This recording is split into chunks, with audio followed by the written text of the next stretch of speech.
நடிகர் விமல் களவாணியாகவும் நடிகை ஓவியா 12ஆம் வகுப்பு மாணவியாகவும் நடித்து வெளியான படம் களவாணி. பள்ளி சீருடையில் மாணவி ஒருவர் ரவுடியை காதலிப்பது போல சர்க்குணம் இயக்கத்தில் சான்றிதழுடன் வெளியான இந்த படம்தான் தற்போது தணிக்கை அதிகாரியை தவிப்பில் சிக்க வைத்துள்ளது. மயிலாடுதுறையில் 12ஆம் வகுப்பு படித்து வந்த 17 வயது மாணவியை காணவில்லை என கடந்த ஆண்டு புகார் அளித்து காவல்துறையினர் நடவடிக்கை எடுக்காததால் அவரது தந்தை சென்னை உயர்நீதிமன்றத்தில் ஆட்கொணர்வு மனு தாக்கல் செய்தார்.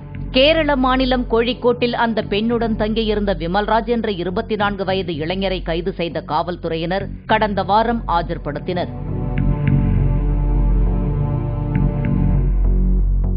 அப்போது சிறு வயதிலேயே திருமணம் செய்தது குறித்து நீதிபதிகள் நாகமுத்து, அனிதா சுமந்த் கேள்வி எழுப்பியபோது களவாணி திரைப்படத்தை பார்த்து அதன் தாக்கத்தில் வீட்டை விட்டு வெளியேறி திருமணம் செய்ததாக மைனர் பெண் வாக்குமூலம் அளித்தார்.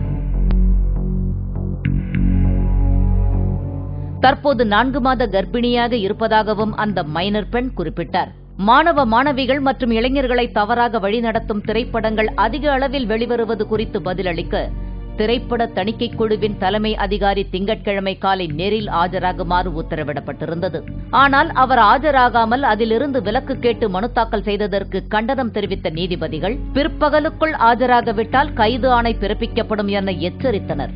இதையடுத்து பிற்பகலில் ஆஜரான தணிக்கைத்துறை மண்டல தலைமை அதிகாரி மதியழகனிடம் 15, 16 வயதுடைய பள்ளி மாணவிகள் திரைப்படத்தை பார்த்து வீட்டை விட்டு வெளியேறி திருமணம் செய்யும் பல வழக்குகளை நீதிமன்றம் எதிர்கொண்டு வருவதாக சுட்டிக்காட்டினார்.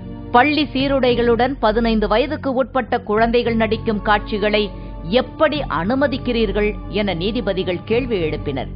அவ்வாறான காட்சிகளில் காதல் மற்றும் இரட்டை அர்த்த வசனங்கள் அதிக அளவில் இடம்பெறுவதாக தெரிவதால் இளைஞர்களின் மனம் பாதிப்பதாக குறிப்பிட்டனர். இதற்கு விளக்கமளித்த தணிக்கைக்குழு அதிகாரி மதியழகன், சென்சார் போர்டு விதிகளை அமல்படுத்துவதில் பல்வேறு சிரமங்கள் உள்ளதாகவும் தாங்கள் பல படங்களுக்கு வழங்கும் அல்லது UA சான்றிதழ்கள் மேல்முறையீட்டின் மூலம் சான்றிதழை பெற்றுவிடுவதாகவும் தெரிவித்தார்.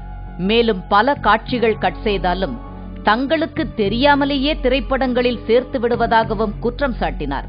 இதையடுத்து ஏப்ரல் 3ஆம் தேதிக்குள் பதிலை பிரமாண பத்திரமாக தாக்கல் செய்யுமாறு உத்தரவிட்ட நீதிபதிகள் விசாரணையை அன்றைய தேதிக்கே ஒத்திவைத்தனர்.